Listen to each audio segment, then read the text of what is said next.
Good morning and welcome to another episode of the Real Estate Heavyweights podcast. I'm Ashton Hines, half of the Real Estate Heavyweights, and I'm with my good friend and real estate mentor, the other half of the Real Estate Heavyweights, Tavis Westbrook. What's up, Tavis? Hey, what it is up? What it is up? We got to redo that. Well, we've been talking to each other on Riverside now for an hour. I know.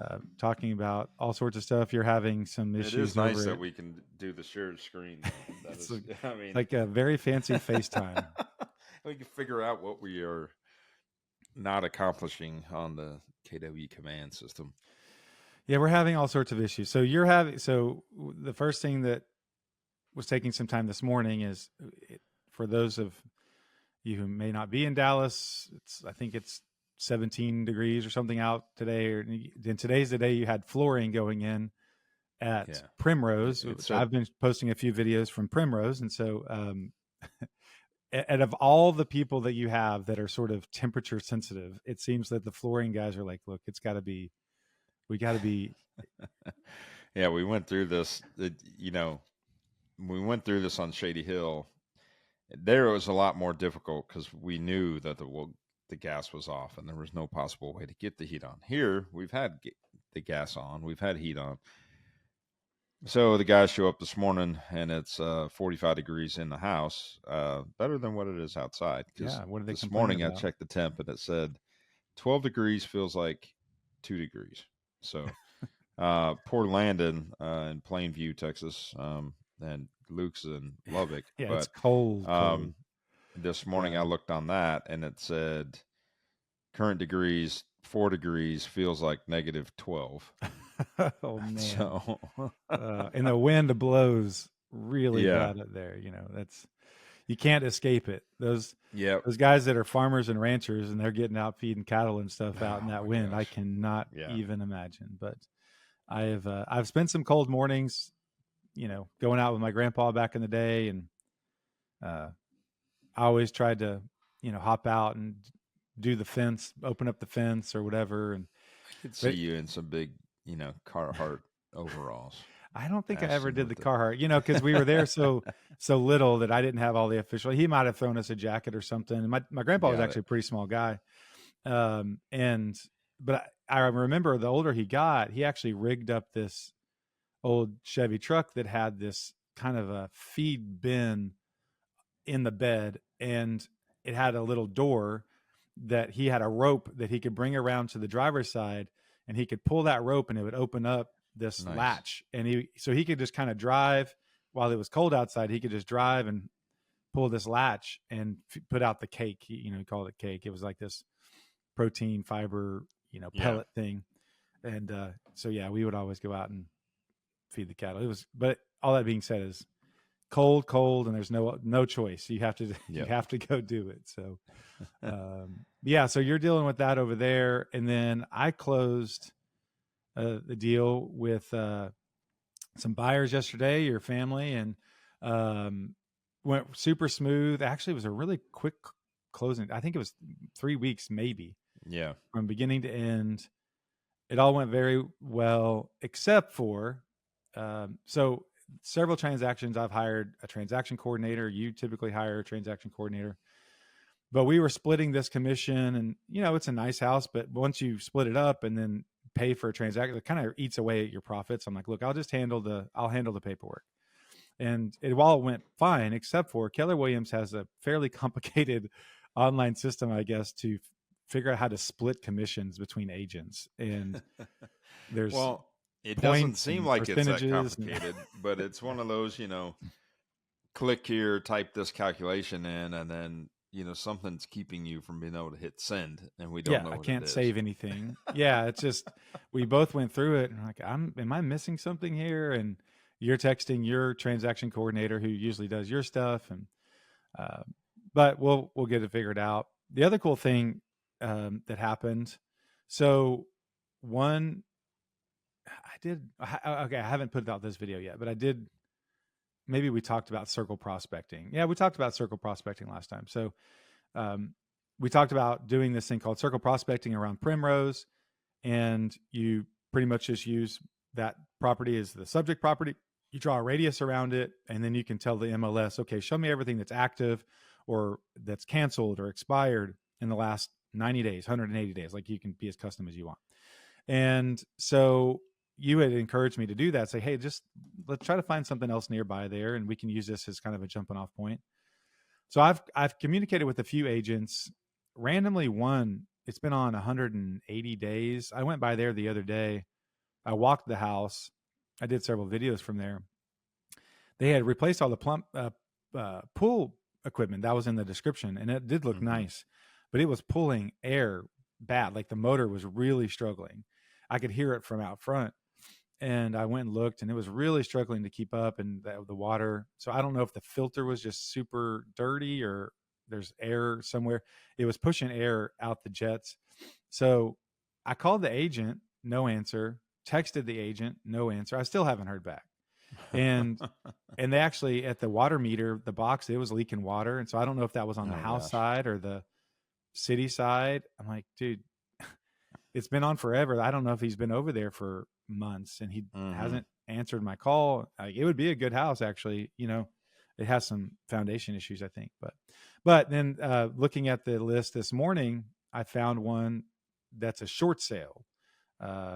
And so we may put an offer on a short sale. So give everyone the real estate 101 description of what a short sale is, and why it's a little bit different on making offers. Yeah.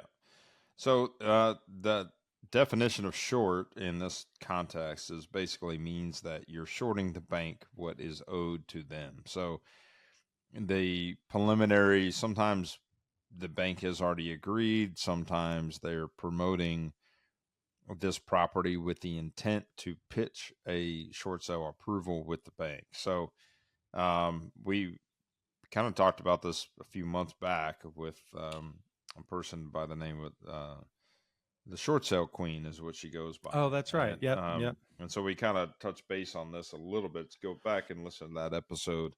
Unfortunately, she was indicted, and she's facing some charges with some different things that she was accused of. But nevertheless, short sale basically means that the bank is, or you're proposing to the bank that you want to sell the property, but it needs to be sold for less money than what is owed to the bank.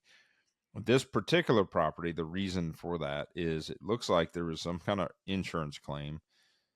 And from the pictures of it, if you've looked at enough of them, which I have, it looks like they hired a professional remediation company or a professional cleaning company that went in and removed all the water. Well, they also removed all the sheetrock in the house up to about 18 inches tall, all the baseboards, the insulation, cabinets, flooring, that was damaged. So it looked like engineered flooring that was removed.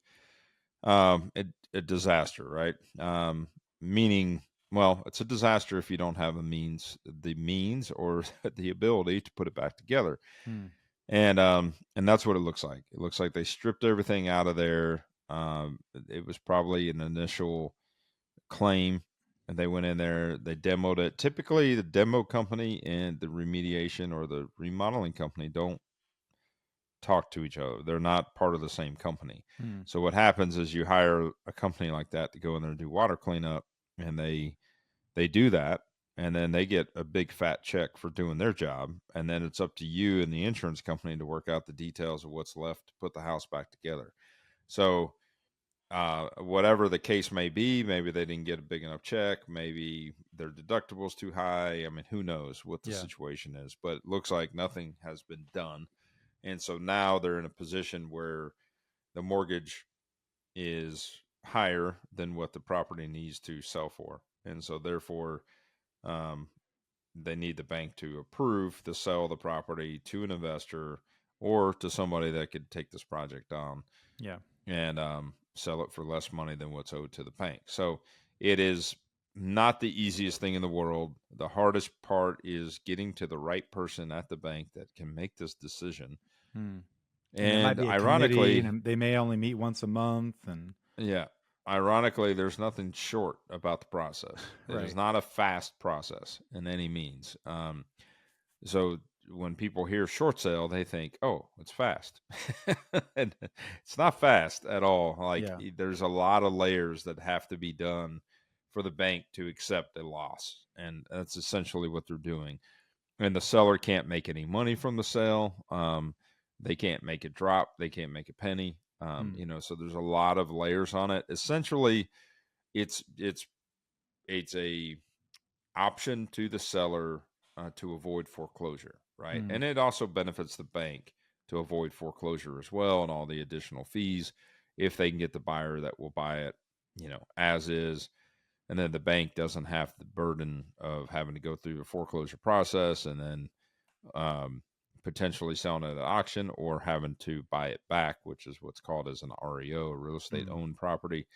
And then the bank has it as inventory, and then they've got to figure out the steps to, get it off their books. Yeah. So that's where the benefits all come into play.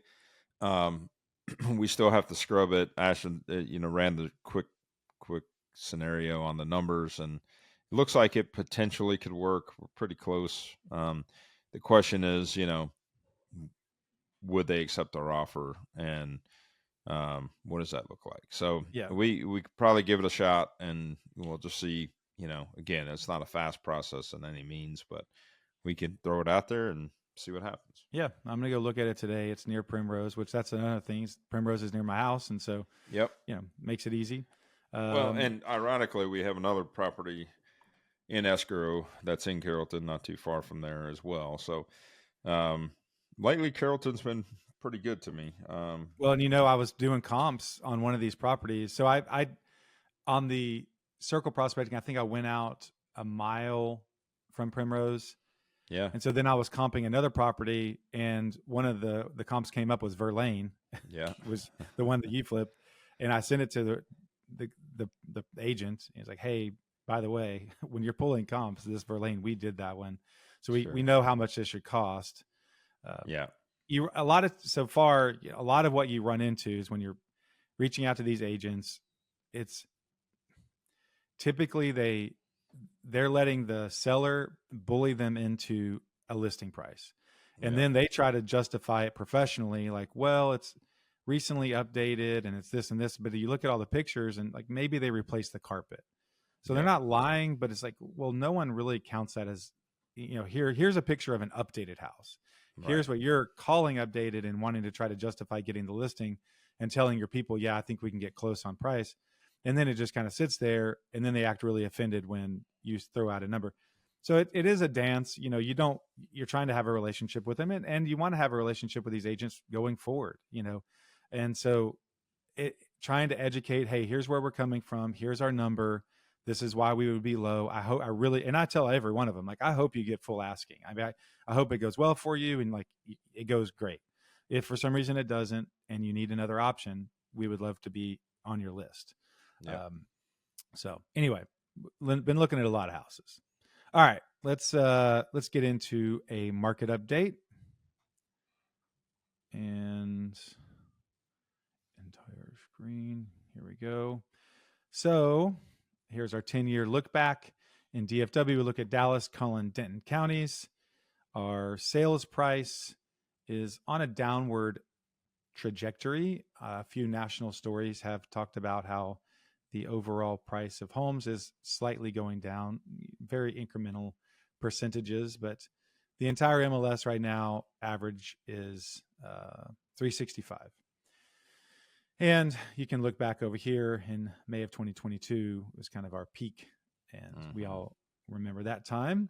And we look at closed sales is also on a decline, but you can tell this is more of a annual thing between December,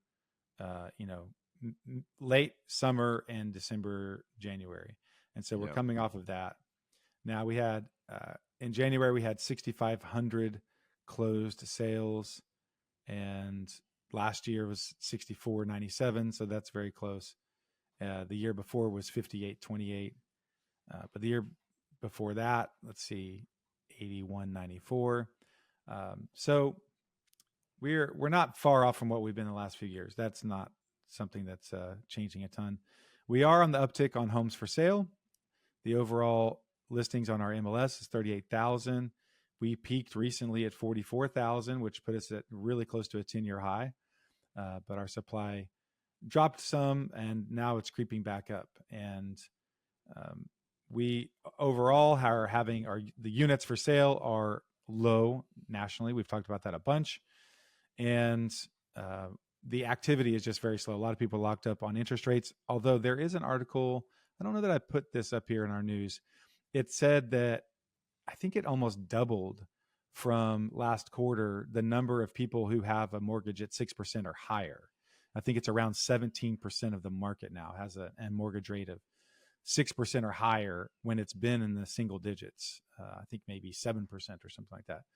And so slowly those 2-3% interest rate mortgages are washing out of the system, and people are having to reset at the 6 and 7% mark that we've been for a while. So I think the higher that number goes, then you're going to get more of the lateral moves when you have, hey, we can still get a similar mortgage for a bigger house, or we're gonna trade here and go there.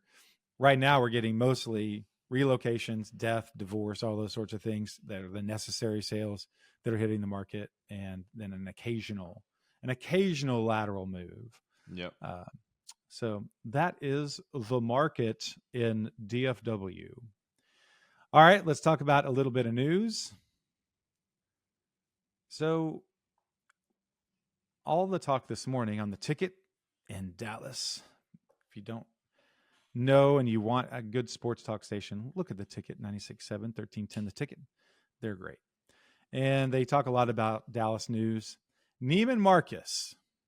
It is a Dallas started a foundation of Dallas history. Started here. Their iconic downtown storefront they are closing it down after 100 years. Wow. 100 years. Have you ever been to the downtown Neiman Marcus? I have not. Me neither. Looks cool. I mean, it kind of, looks a lot like the ones in New York that have like the storefronts and that sort of thing. So the details of this story they're quirky for me, because they've been around a long time. They say, hey, this is not really an indictment on how well our sounds like they're moving. Yeah. Well, they have one in North Park. They already have a store in North Park. So they said plans $100 million investment in North Park site. Yeah. So they're going to revamp the store. Yep. Here's the thing. They've been in this building for 100 years. I mean, it's weird to me that they don't own the building or own a building that they're still renting 100 years later. Yeah. That's a weird part of the story. It is bizarre. There's a lot of big companies like that will never own real estate. That's just, but to have started here, to have grown from here, and in 100 years, you didn't say, you know what, let's maybe not this building, but let's buy that one across the street and let's renovate it. So yeah, I know. I guess bizarre. The landlord is going up on rent, and it was like, hey, we're not going to do this.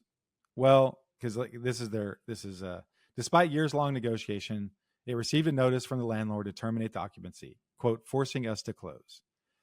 And the weird part about it is, all right, we're going to close this store, but we're going to put $100 million into updating the North Park store. And in my mind, I'm like, well, if this store was at all decent, how far would $100 million go in the delta between the rent that you think you should pay and the rent that the guy wants? Yeah. To me, I don't know. Get you down the road a while. So I don't know if this is their way of saying, yeah, we were kind of looking for a reason to be done. They're going to keep their corporate offices upstairs, also odd, but they're going to keep their corporate offices in the same building. They're just closing the department store. So I personally kind of think it smells like downtown Dallas is not the shopping flagship that it used to be. This is very expensive. It's not pulling its weight. If we ever, we're going to kind of toe the line and be like, look, we're not paying any more for this store. And they just kind of came to the decision of like, we can't justify this anymore. So we're just going to move on. But they are putting a ton of money into the North Park. mall. So interesting. And North Park Mall consistently is named as one of the best malls in the country. It's definitely Mm-hmm. Dallas's best mall. It's the oldest mall of its. I think it was definitely the first mall in Dallas of its size. I did a little study one time, and there's a few other ones down there in Preston Hollow that were kind of early kind of shopping streets and sites. Mm-hmm. But North Park, you know, North Well, Park and is then the place. Galleria came along. The Galleria used to be like, you know, Yeah, creme de la creme, but I think it lost its luster over time. Um, yeah. I mean, it holds on. The Oddly, that's the closest Apple store that we have, really, and we used yeah. to have one in Willow Bend. What happened to that? It's not there Well, anymore. funny you ask. A couple years ago, probably 4 years ago, they Apple put their foot down and they took all their stores out of Collin County Oh wow. because there was a court that was allowing these real frivolous lawsuits. They were like copyright type lawsuits or something that people could file from all over the country, and they would specifically file them in this one court in Collin County. And Mm, Apple was getting hammered by these like really odd lawsuits. And I think one of the like they didn't have, if they didn't have a footprint in the county, then they couldn't get sued there. And so they said, we'll just take all of our stores out of Collin interesting. County. Yeah. Hmm. So they moved it to Galleria. There was one in Stonebriar and there was one at Willow Bend, and they took Yeah, them both out. So there's a little backstory as to why you have to drive to the there you Galleria go. or Okay. Knox Henderson to go to your Apple store. So I'm sure Apple, you know, the fact that everyone north of the Galleria has to go there for apples probably keeps a lot of people going in and out of there. Um, so up in speaking of Collin County, up in Anna on I-75, we've talked about the artery that so 75 goes right down into downtown Dallas. It's the freeway, it's the literal freeway to get downtown. Otherwise, you're taking the tollway down. It's definitely faster, probably more lower blood pressure. But 75 goes all the way up into Oklahoma, and on the way you pass through. You're going to hit Richardson, and then you're going to hit Plano, and then you hit McKinney, and then Anna, Melissa, Van Alstyne, Sherman, Denison, and then you hit a huge casino in Oklahoma. Hmm. And so Anna, you go along 75. There's all sorts of construction going on. You see cranes left and right. They're widening the highway, just like this picture right here. And this is going to be an enormous community, 1,800 homes. I need to find like Castle Hills Yeah. it's near us. It's got to be What city is that big. this? Anna. Okay. Uh, So Anna, was built out like in the early 2000s, mid 2000s, and it was a lot of like really affordable living. So over time, those homes, you know, they were super cheap to get into originally, and then they weren't built very well. So most of Anna on the east side is kind of just crapper box, track builder, Lenari houses. specialty stuff that just, little baseboards and, just cheap finish out. Yep. And so this be KB. kind of nice to have some decent, real estate over there. But it's Yeah. just mind boggling to me to see that, the starting price points now are 500,000. I mean, back Yeah. in the day, we used to look at 500,000 as luxury, and luxury technically started at 500,000 and went up, and now Hmm. it's, over 1 million. So it's just Yeah. bizarre to see it that way. But now your entry level new build is $500,000. But Yep. it goes back to what I've always said about the cost of dirt and the cost of building, right? Yeah. And just what things have gotten, what things have equated to and cost of construction. Is just nuts, and it's important just to track every deal and um, see what you're spending on each one, because Yep. we just yesterday or 2 days ago, adding up everything that we've spent on this property in Richardson for a good friend Aaron, and we're we're up. I mean, it's up about $75,000 from what we wanted to be total. So it's tough, and it's one of those things that, I mean, there's some things in there that we knew that we were putting in that increase the budgets, but it's just there's so many categories that if you're like, yeah, let's go ahead and spend another 5 grand here, let's spend 2 grand Yeah. here, let's Oh spend yeah. 10 grand here, let's this the pool's going to cost us another 11 grand. Okay, fine, but when you finally get to the end of the project, you start adding everything up and seeing where everything's at. It's like, ouch, Yeah. Yeah. it Well, and on that stings. scale, it was such a big budget to begin with. It sounds like a big chunk of money, but as a percentage of it, on a smaller project, you still have overruns, but I would Well, say, your percentages are probably similar, that, from and time I to mean, time. it was a cost plus with a very, very, very affordable GC fee, right? And a flat fee, not even a percentage piece. So, Hmm. like, you think about it, if this was done with anybody else, outside, or any competitor to this kind of level of project or finish out, I mean, this thing could have been another $200,000 higher. So it's just crazy. It's Well, just crazy what these I, numbers I, are doing, I but it's know he important to appreciates understand it. them. I know, He does, I yeah, know he really, really does like how it's turning out. So that's very helpful.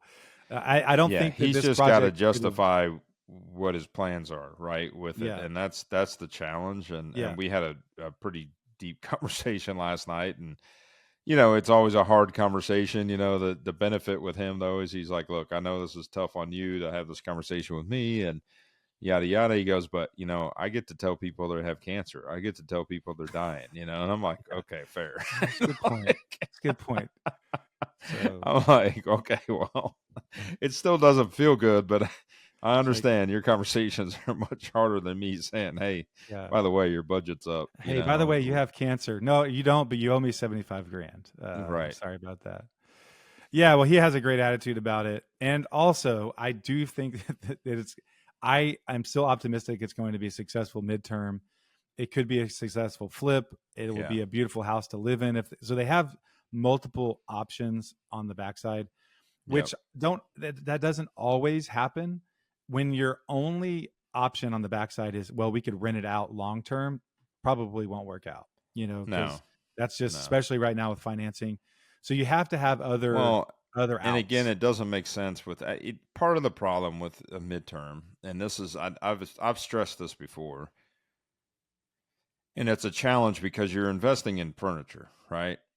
So in his case, I mean, there's I think originally his budget, or maybe the quote was like 75,000 in furniture and Mm, decor, and they got it down to about 50,000, but still 50,000 in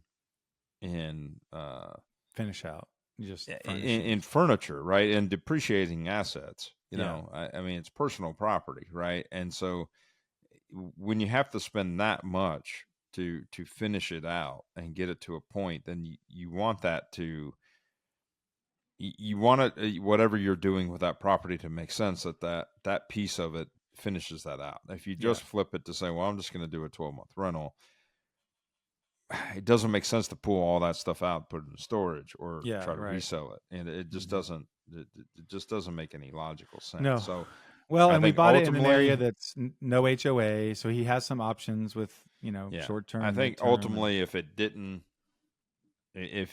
doesn't do what it's supposed to do, or to stop the bleeding after a period of time, um, moving into it is not necessarily a bad idea. And then taking the new wife's house and turning that into a midterm makes logical sense to me, yeah. to offset, but I know that's not his plan. And so, nevertheless, I mean, we're hopeful. It's hard to gauge what it's going to do once we go live here, but all Yeah. we can do is go to that point and go live, and see what happens, Yeah. We're so hopeful. We're optimistic. We're going to speak it into existence. We haven't done that in a while around here. So, exactly, yep, all right, let's look at this one here.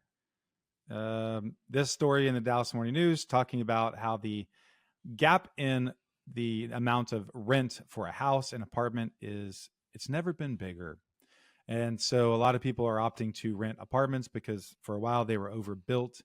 And so you can get a pretty decent priced apartment. I think they said the average apartment is 1,500. I'm Yeah. not, I don't know exactly where those are, but 2,300 for a long-term rent. I've seen that several times. I don't, so there is a huge gap there. Now I would say a lot of people sort of need a house. They want more bedrooms. They want a yard. They want a garage.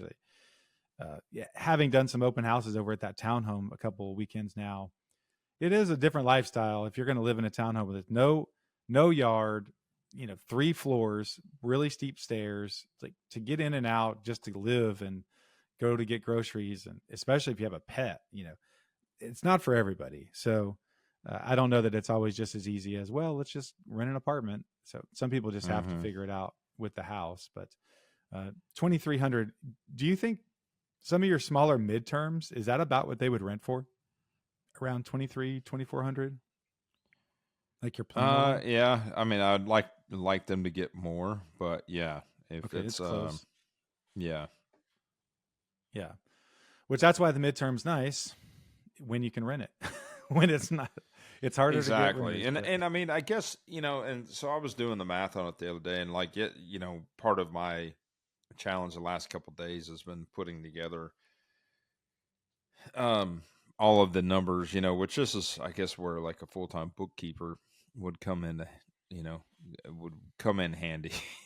yeah. Or even somebody that's doing it, once a week for you or something like that, because, I'm sitting here now going back in and adding up on my midterms. We own 3, and so we're running the numbers on it and adding all the numbers up on the income part.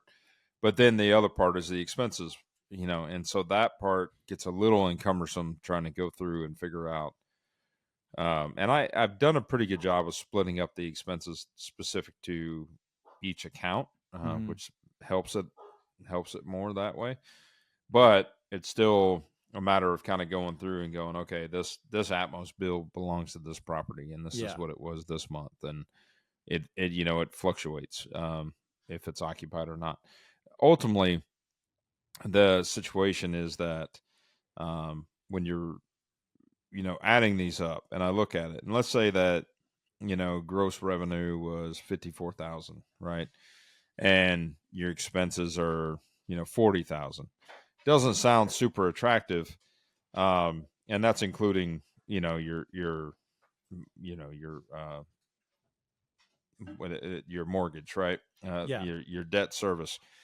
um, it doesn't sound super attractive, but if you think about it in the sense that, say, it's almost $1,000 a month in positive cash flow, it's not, the numbers aren't as exciting as they originally were when I started this business, and now there's more people in it, and so the numbers aren't as much, and occupancy is down a little bit compared to where it started. I'm still running about 75 to 80% occupancy for the year, Uh-huh. which means that basically I'm leased between 8 to 10 months out of 12 months out of the year. That's good. Yeah, so not bad when you look at it that way. Ultimately, when you think about it that way, let's just say it's $1,000 a month.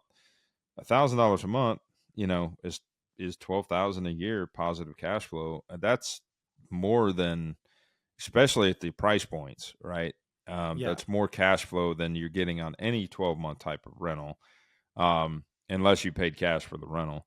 And ultimately, it is, you're still getting the mortgage paid down, and you also are, appreciating a little bit, even though we look at the statistics, it doesn't look like the appreciation's up much right now. Right. But you know, it still makes sense. It's just you have to get over that mindset piece, and you know, because here's what it is. Like when I first looked at it, I was like, I want to net 30,000 a year, right, on Mm. these things. And so that was kind of the goal. And it's like, well, it's not quite doing that. It's not doing that. I might have netted, 25 on one, 11 on the other one, maybe 15 to 20 on the other. It's still really good numbers when you think Compared about to it. long term. you know. Compared to a long term, yeah, absolutely. So you just have to justify. I mean, and again, price points on these homes, what they sell for, are all in the 400 plus Yeah. 500 plus price point, Yeah. and you take the math to that, that doesn't work for a 12-month. In a Right. 12-month rental, you're gonna get capped out at maybe 3,000 a month Yeah, I mean, if you're you're maybe lucky. a 0.5%, like you're not a 1% rental. And the other And nice thing too is like this helps you service a mortgage on a house that where the basis for appreciation is significant, 400, exactly. 500,000. Let's just say on average you're at 5% appreciation over the course of the last 20 years. Well, at 500,000, that's $25,000 to your net worth, toward the bottom line of that house every year, creeping up year by year. So super cool that you've kind of figured that out in a way, and you have a system, and they all have. Do you feel like you get a lot of repeat? Are you getting repeat referrals from the same insurance people, or? So that's a statistic that is kind of hard to understand. Like, I don't know what's happened. That it feels like a drop off from last year to this year Mm, regarding, um, like I used to get a lot more direct contact from the facilitating companies that say, mm, "Hey, I've got this tenant. You're in our system. Do you have availability?" And lately, it's not really been that at all. I've reached out to them several times, but it's been more direct connect through Airbnb or VRBO mm, or Furnished Finder. So it's tricky. I mean, the good news is I've had a lot of Airbnb traffic last year, so a lot of people booked on Airbnb.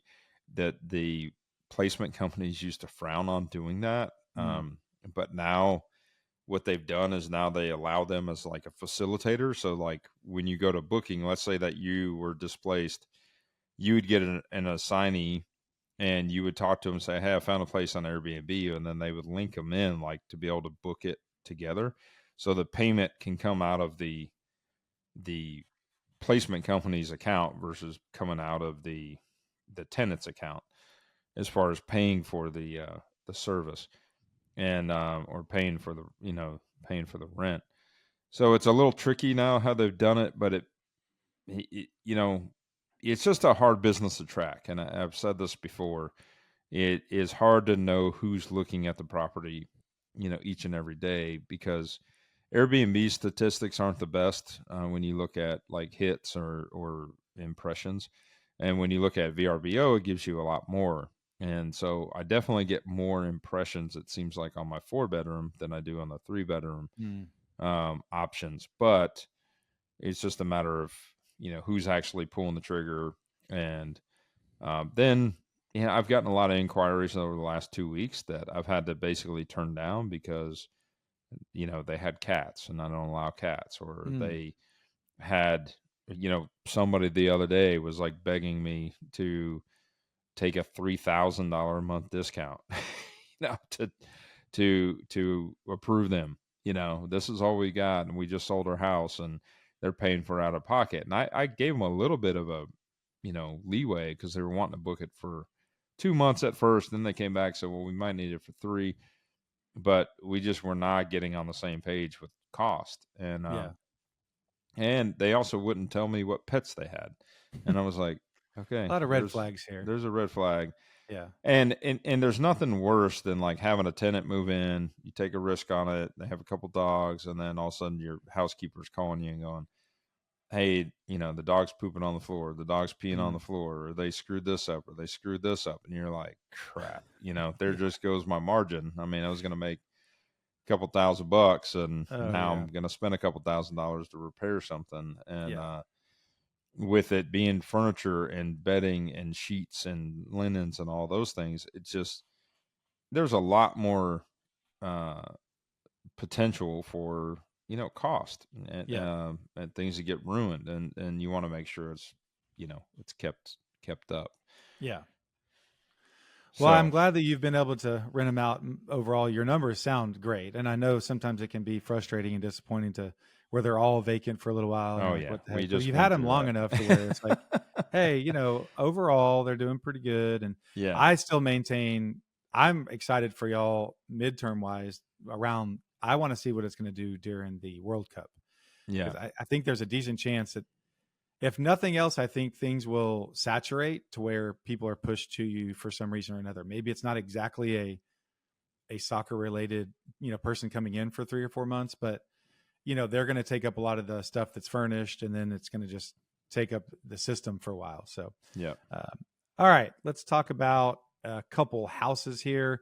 So I was telling Tavis this morning, I had an idea for a cool video, maybe doing highlighting some houses based on their ability to store cars, maybe market to car guys and that sort of thing. So just doing some research last night. Yeah. And That's a really good picture, but that you have to sit. Why are you sitting so far away from the fire? yeah, so this is so here's the thing. A lot of these houses I searched for 4+ parking spots. Yeah. I searched 4+ and I searched 1,000,000+. I wanted a decent house that maybe they've put the epoxy floors down, maybe there's a lift, something like that. I Well, think Ashton's low key trying to find me my next house and well, convince dude, me to. you haven't seen this yet. You haven't seen this, right?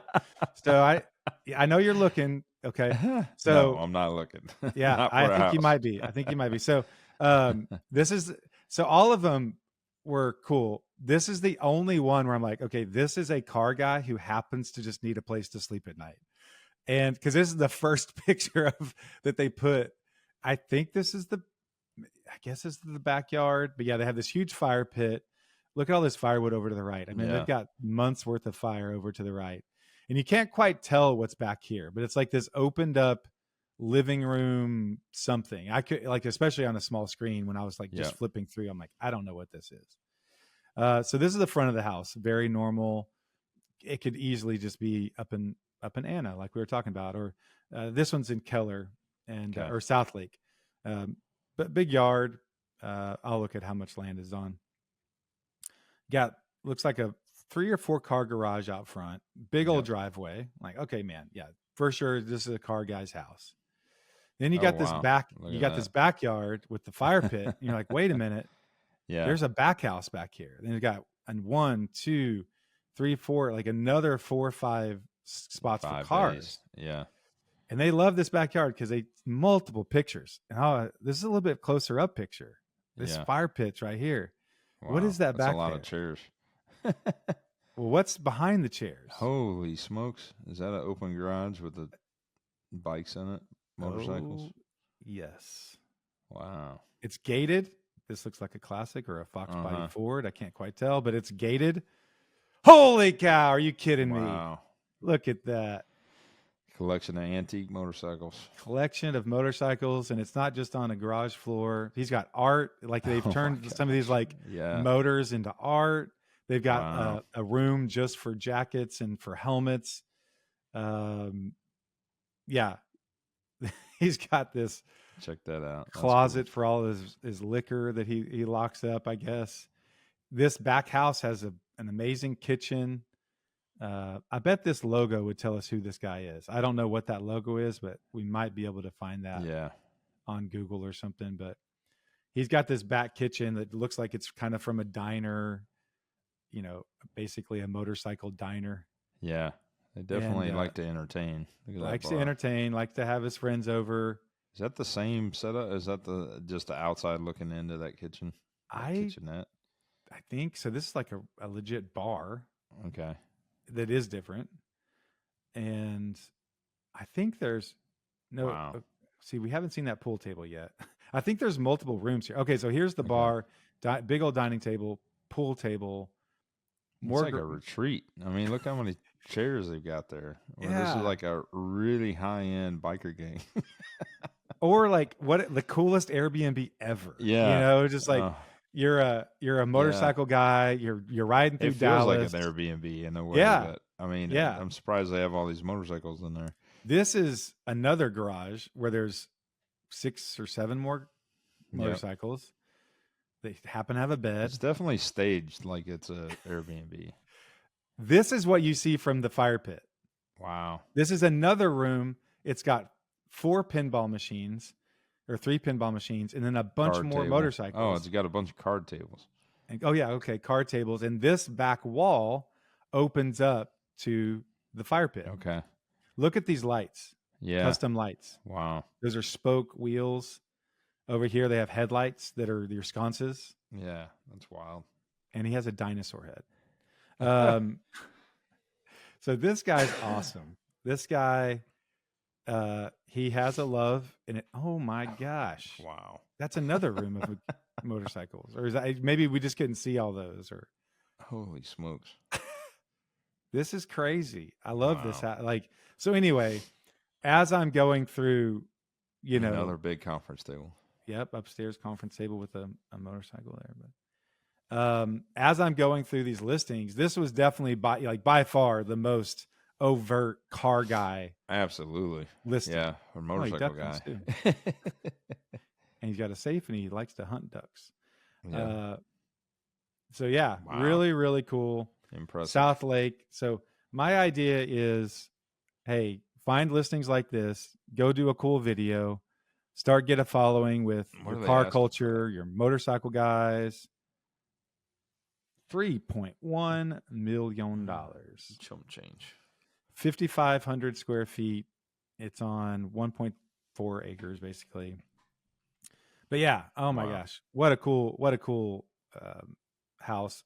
So I'll at least do a video with those pictures, and I don't know, maybe we can finagle our way out to go check that out before it goes off the market, and we can do a little video. So yeah, anyway, that's cool. All right, well, that will do it for this week's episode. If you have not, find us on Instagram, Facebook. We're definitely posting more and more over there. We're trying to show off some of our projects.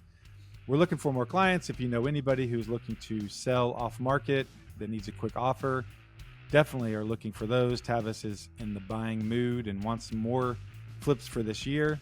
If you have anyone who just needs to list a house, just normal like friends, family out there, and they need a good realtor, let me know. Tavis and I have teamed up on this few lately, and it's kind of a nice setup. So let us know, and we can help you out however it might be necessary. Until next time, I hope you have a great day. Later, guys.